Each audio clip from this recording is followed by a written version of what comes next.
So now I will proceed, and I did present this document. I will offer one apology. I added one document apparently after the deadline that I was not aware was in effect. I appreciate that Ms. Sullivan copied it for you, and I will note at the time where it should be added to the supporting memorandum for reference.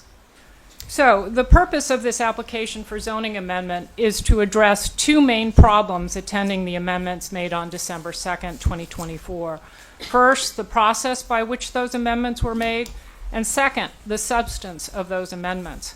This application requests a simple reversion to the regulations as they were before December 2, 2024, as a first step in achieving a thoughtful, comprehensive, well-researched, and logically coherent review of Woodbridge's opportunity housing regulations that encompasses all of the zoning districts in the town.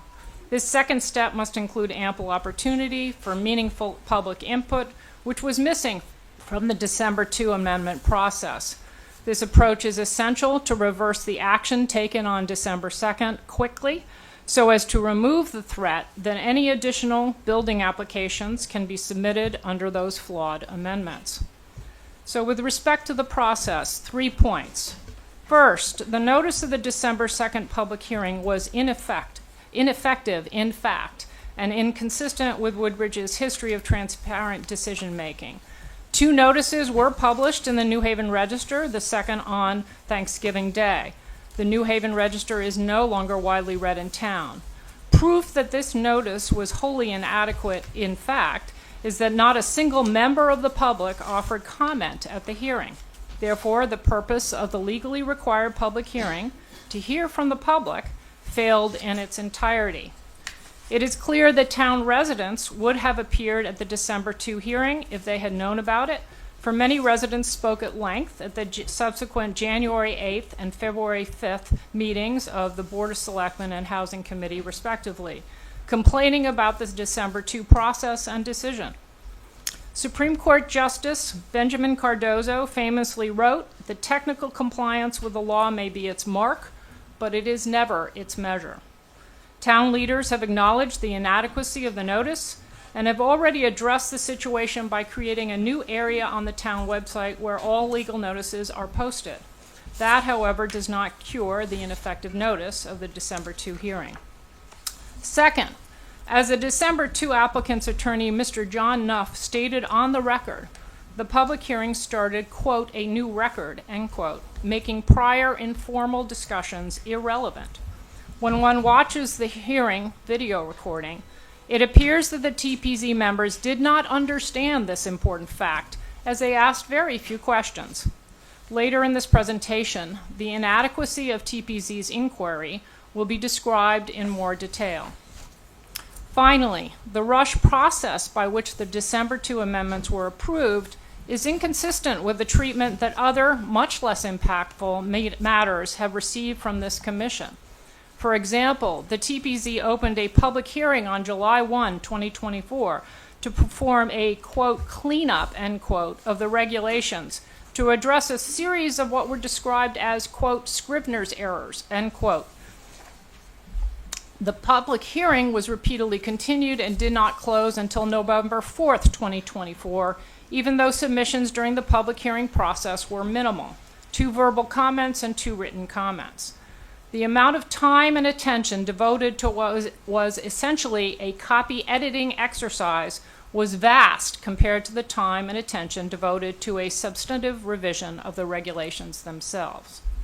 Now for the substance. The applicant appearing on December 2 requested 4 zoning modifications for opportunity housing. Maximum height increase from 2.5 to 4 stories, maximum density increase from 15 to 18 units per acre, impervious coverage allowance increase from 22.5 to 30.0% of the site, and required affordable units reduced from 20% to 12% of the total units if half of the affordable units are for 80% AMI and half for 60% AMI. The applicant for the December 2 zoning change made it clear to the TPZ that the amendments were designed to facilitate a high-density housing development at 804 Fountain Street. In fact, an application for that development was filed by the same applicant on January 2, 2025, the first business day after the regulations went into effect. Now, typically, such an opening salvo is not the minimum an applicant will accept. Typically, an applicant will ask for more than he will settle for, but we do not know whether the applicant would have settled for less, since he was never asked on December 2nd which, if any, of his requests were essential. In making his request, the applicant's attorney claimed that Woodbridge's regulations were, quote, pretty aggressive, end quote, relative to other towns, but provided no citations of other towns' regulations to substantiate that claim. Details from the zoning regulations in neighboring towns, which will be described in a few minutes, show the opposite, that Woodbridge's regulations, even before the December 2 amendments, are much less stringent than other towns. The TPZ failed to ask Mr. Nuff for examples. The applicant claimed that his requests to amend were grounded in the reports of 2 engineers who said that the project could not be built under the existing density, height, and coverage regulations. But the applicant did not submit the engineers' reports. Conclusions were simply stated verbally without any written evidence to support them. How do we know the conclusions are accurate? Again, the TPZ failed to inquire. The attorney's supporting memorandum, in which he sets out his justification for the requested zoning amendment, quotes extensively from the town's affordable housing plan, stating that the plan, quote, makes key findings related to the need for affordable housing in Woodbridge, end quote. However, these so-called key findings are riddled with errors. As has been repeatedly pointed out in public meetings, the affordable housing plan falsely states that Woodbridge has a declining population, and makes unsupported claims about income level and student enrollment. In the interest of time, detailed discussion of these errors is in Appendix A. In fact, the errors of the Housing Committee's Affordable Housing Plan have been discussed at Board of Selectmen meetings and Housing Committee meetings multiple times, beginning in September of 2023. And for your reference, I gave you a handout which is the submission in January of 2024 to the Board of Selectmen, which includes attached the submission to the Housing Committee in September of 2023 regarding those errors. Why would the TPZ fail to question an applicant's reliance on an affordable housing plan that is known to be flawed? The applicant claimed that he requested reduced affordability requirements because the 20% minimum presented a financial barrier. The applicant offered no financial calculations to justify this claim. His attorney merely stated that the lack of opportunity housing applications in Woodbridge to date was a, quote, testament, end quote, to that claim. The TPZ members failed to question that. The applicant's engineering reports were based on the specific challenges of this specific site, which are many. The site is an odd pie shape, it is dramatically sloped and rocky, and it contains wetlands and a watercourse. Other sites might be far less challenging to develop under the regulations that existed prior to December 2nd. Why should the specific challenges of a single site lead to such dramatic changes for an entire zone? Not only did the TPZ grant every requested change zone-wide, it gave the applicant even more than he asked for by suggesting his plan should include 3-bedroom units, which were absent from the proposal as it was described in informal earlier meetings. When he heard this suggestion, the applicant's attorney was clearly surprised and said that most towns don't want 3-bedroom units since they drive up school enrollment. Taken together, these multiple instances show that the TPZ failed to establish a substantive record justifying the regulatory changes that were adopted on December 2, 2024. Now, stepping back to the larger picture, the purpose of zoning regulations. And I appreciate your giving me the time to read this in full, because not only is it the result of a lot of work, but we have also presented some slides just so that people can follow along visually, and I appreciate that flexibility. The larger picture. This commissioner's own consultant during the 2 Orchard Road deliberations, Mr. Glenn Chalder of Planometrics, emphasized that zoning regulations should find balance among competing factors that is, housing, community, and the environment. Indeed, a town's overall zoning scheme should be both balanced and should have an internal logic in the way different areas are zoned. For example, the highest density should be in the most urban areas. Likewise, the tallest buildings should be in the most urban areas. These logical principles align with current thinking and planning, sometimes called smart growth or new urbanism. And these principles include creating walkable neighborhoods, keeping neighborhood centers compact and rural land open, and promoting a mix of uses, residential, office, and retail. These principles have been consistently articulated in many publications. For example, I draw your attention to Economic Vitality and Land Use by the Connecticut Regional Institute for the 21st Century. Unfortunately, Woodbridge's December 2 Opportunity Housing Regs for Zone A are inconsistent with well-established smart growth principles. Indeed, the December 2nd zone change upends the balance in Woodbridge's zoning and lacks internal logic because A, the highest residential density is now permitted in the least dense area. 18 units per acre in Zone A represents density that is 27 times the density of 1 unit for 1.5 acres in the underlying zone. The second, or B, the tallest buildings are now permitted in the least dense area. And third, there is also no logic to supporting the lessening of affordability requirements. As shown below, and later on in my presentation, other area towns require 20% or more and have achieved many more affordable units than Woodbridge.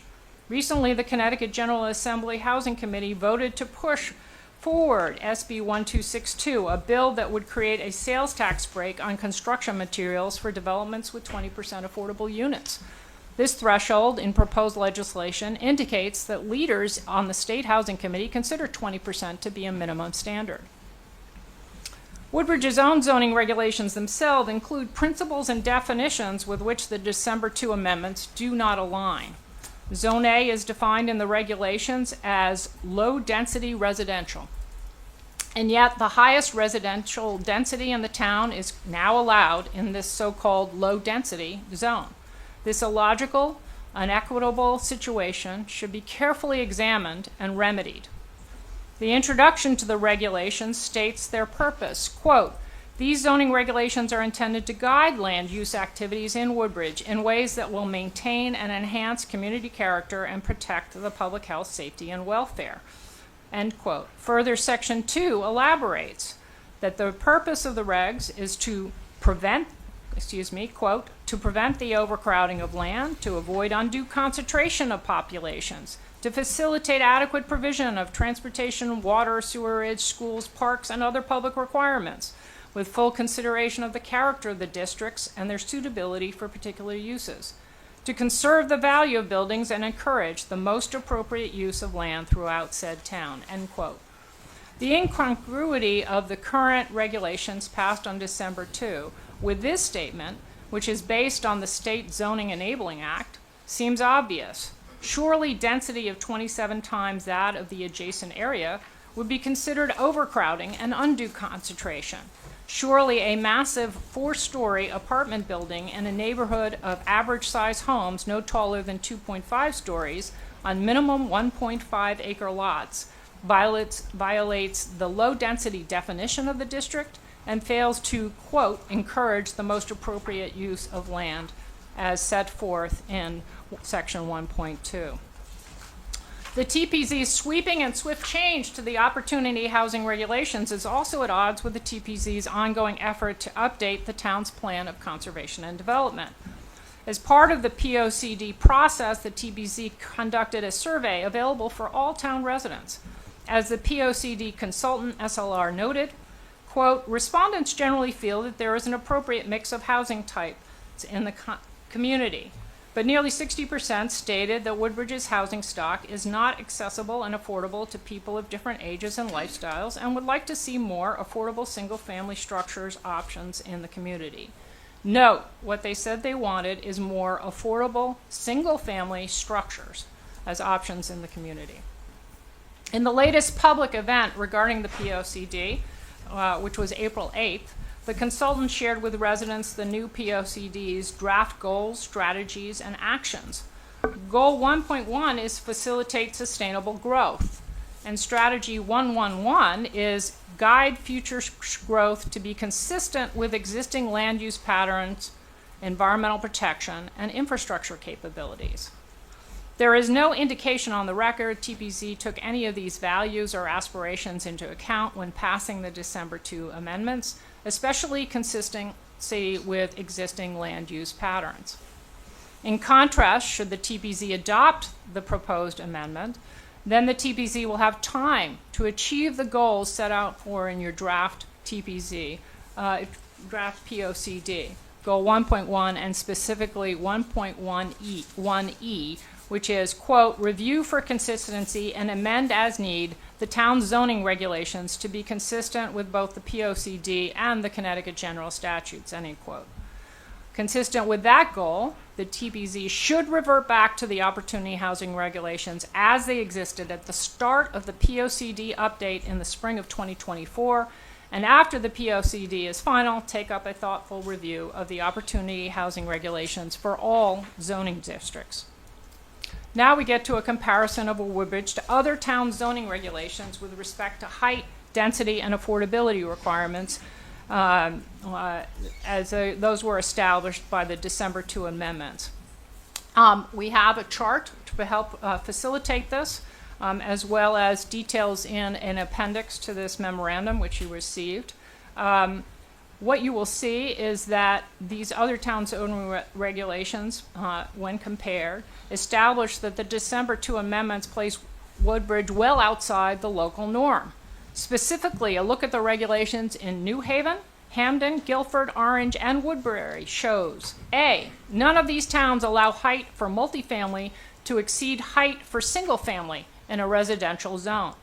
B, all of those towns severely limit the locations where multifamily can be built to areas either adjacent to or in commercial or mixed-use zones. And C, none of those towns allow density that is anywhere near 27 times the underlying residential zoning density.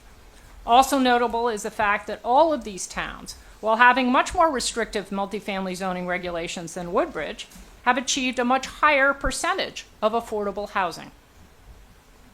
It is also important to note that the building proposed at 804 Fountain Street, which is now being pursued in light of the December 2 changes, could not be built on the other side of the parkway in the city of New Haven.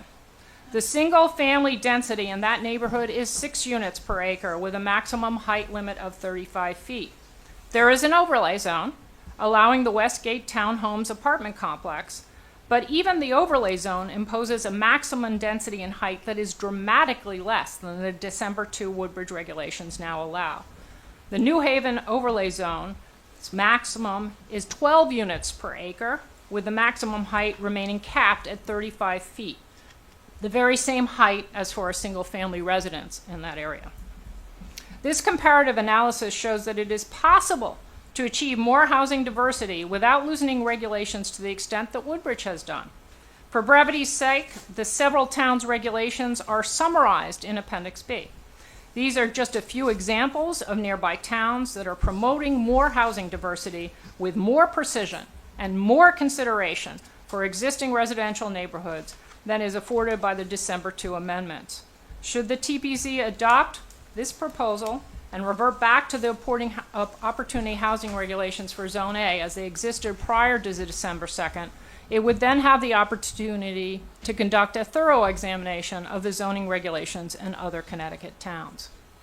Next, proposed revisions.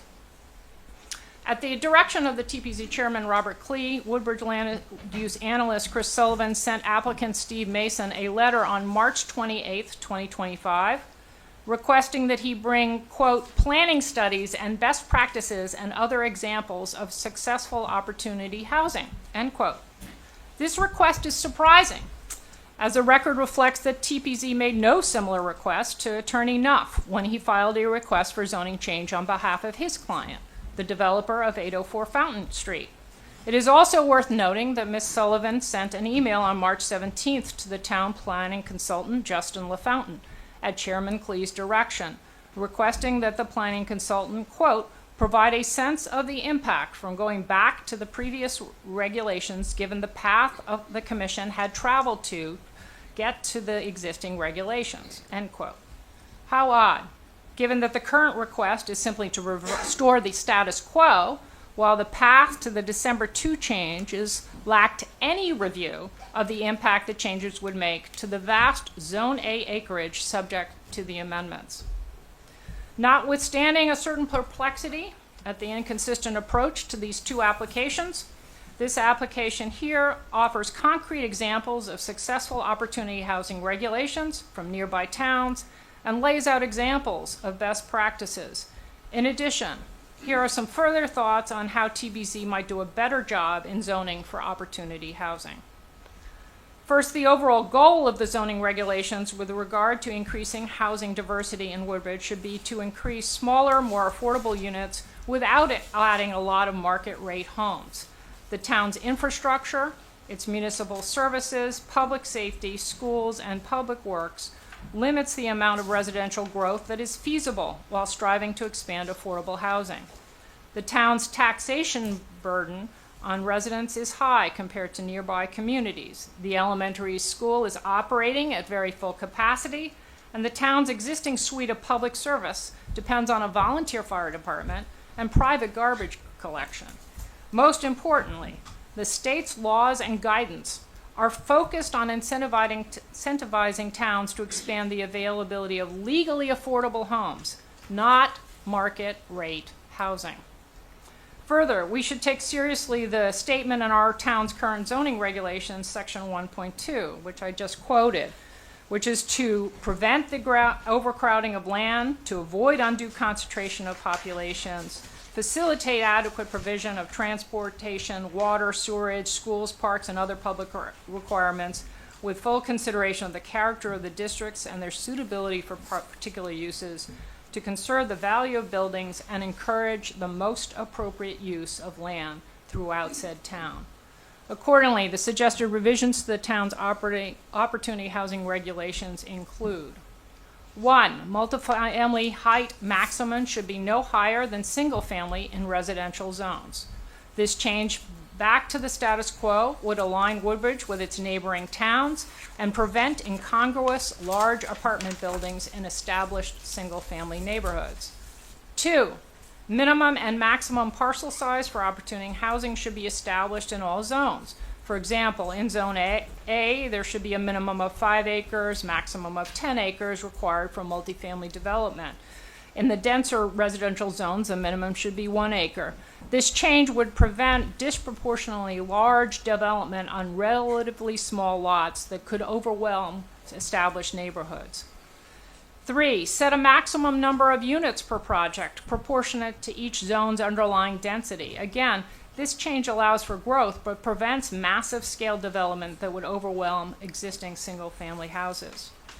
4, create equity and density levels across residential zones by using the same standard multiplier for maximum density in Zone A that currently applies in Zone B. For example, since the current multiplier in Zone B is 5 times, if you apply equity, then 5 times applied to Zone A would result in 4 units per acre density.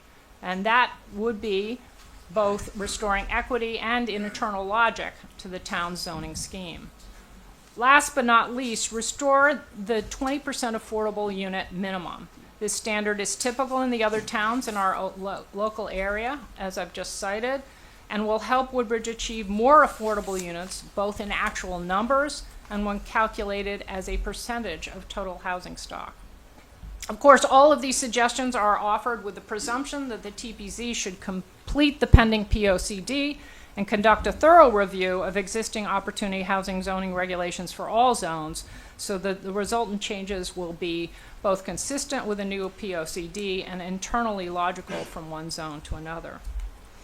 Now, in an effort to be helpful, we've listed a few other ways that our town might add diverse housing without adding market rate homes. The first is to promote accessory dwelling units, or ADUs, and incentivize homeowners, perhaps with a tax benefit program similar to Public Act 490, to deed restrict them for 10 years per current state law, so they qualify as legally affordable units. There are now only 6 ADUs that are registered with the building department in the town. There may be many more already in existence, of which the town building department is unaware, as ADUs used to be prohibited. The town should encourage residents to register ADUs with the town now that the ADUs are allowed as of right. Moreover, education about and promotion of this option can dramatically increase units. The state of California has experienced a nearly 20-fold increase in ADUs in the 6 years after it started to promote them. Further, there is currently a bill in the Connecticut State Legislature, SHB 7031, that would count an accessory apartment toward the exemption threshold, regardless of whether it is subject to an affordability restriction. If this bill passes, it could dramatically increase Woodbridge's housing diversity without any new market rate construction at all. 2, require all active adult development to include 20% affordable units. I think you all know this, but the folks behind me may not, that unfortunately the Toll Brothers development does not have any affordable units required because the regs do not require it, and that should be changed post-haste. 3, set a minimum number of units above which any multi-unit development must include affordable units. Again, there is a 14 duplex construction underway on Merritt Avenue that has no affordable units. 4, encourage the Board of Selectmen to invite LISC, which is the Local Initiative Support Corporation, to work with other interested parties in identifying and developing affordable housing projects similar to the successful projects in Madison, Barkhamsted, and Kent described in the Housing Committee's panel presentation on April 30th, 2025. And I just want to note that I watched that video of April 30th, and it was really fascinating. I encourage all of you to watch it, including those behind me. The sad thing is it's what should have happened long ago. It was the beginning of a conversation about what housing needs are in the town, and the experts on that panel actually said it is important for you as a town to decide what is important for you. We have yet to have that conversation. I'm glad that we had the first panel discussion. We need a lot more, and I hope we will have a town planning and zoning commission and a board of selectmen that listens. 5, encourage the Board of Selectmen to develop a means to facilitate eligible individuals to acquire CHFA and USDA mortgages. Most of Connecticut's small towns have more residents using these programs and thus have added legally affordable housing and existing single-family homes without the need for deed restriction. Currently, Woodbridge has only 5 such units in our affordable housing tally, but according to the 2024 Connecticut Affordable Housing Appeals List, Orange has 12, and for example, Woodbury has 37. Now there's a larger list that's in Appendix D for your of this memorandum. Lastly, I want to address impact. When you scheduled this public hearing, as noted, you asked the town's planning consultant, Mr. Justin LaFountain, to provide, quote, a sense of the impact from going back to the previous regulations, given the path the commission had traveled to get to the existing regulations, end quote. When Mr. LaFountain addressed the TBZ on December 2, 2024, he agreed with the developer that the 15 units per acre, maximum height of 2.5 stories, and 22.5% maximum impervious coverage made construction at 804 Fountain Street impracticable. In other words, he focused on one developer's challenge related to one particular property. That was the record on which TBC's decision relied on December 2. In a memo dated April 29, 2025, Mr. LaFountain offers an unclear but apparently broader statement that the former regulatory requirements are impractical regardless of site restrictions. Site characteristics. He states that, quote, challenges arose from the allowed density of 15 units per acre being difficult to meet while also imposing a 2.5 story limit and a maximum lot coverage of 22.5%, end quote. But let's remember that 15 units per acre is a maximum. It's not a mandatory requirement. So a builder was allowed to build under a less dense project under the then existing regulations, albeit presumably with less profit. There is no data provided either on December 2nd or in the April 29 memo to justify an assumption that the prior regulatory requirements were impractical as a matter of economics.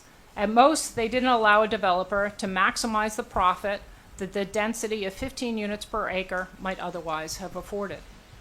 Further, any quote-unquote impracticality in building 15 units per acre while meeting the 2.5 stories and lot coverage limits begs the question whether the TPC's response was appropriate. Instead of making the combination of requirements less stringent, as you did on December 2, you could have kept the height restriction at the height restriction for nearby homes and reduced the density allowed, the units per acre. This would have aligned better with the regulatory approaches of nearby and similar towns cited in this application and towns where completed projects exist, proving effectiveness. Moreover, why should any changes to the opportunity housing regulations have been made zone-wide? As noted above, other towns have been much more thoughtful in specifying the locations of opportunity housing. There is no discussion of that issue in Mr. LaFountain's memo, perhaps because Woodbridge is an outlier among similar towns on this issue, too. The TPC also had and has the opportunity to pivot and focus on increasing the number of more modest projects that are in scale with the existing neighborhoods, rather than focusing on large apartment buildings that are giants compared to nearby single-family homes.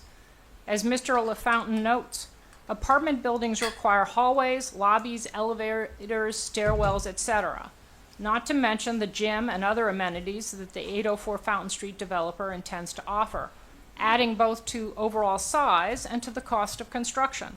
Perhaps the town should focus not only on lesser density, but specifically the cottage and or townhouse construction that received more favorable public input in the POCD update process to date. When the TPC adopted the pre-December 2 opportunity housing regulations, it did so in the midst of the COVID pandemic. Then, too, there was a lack of robust public input and profound lack of comparison to other towns' opportunity housing schemes. Should the pre-December regulations really be impractical, that is all the more reason to end this pattern of haphazard regulatory adoption, both then and in December 2nd, and focus instead on a thoughtful, transparent, and deliberate approach to zoning.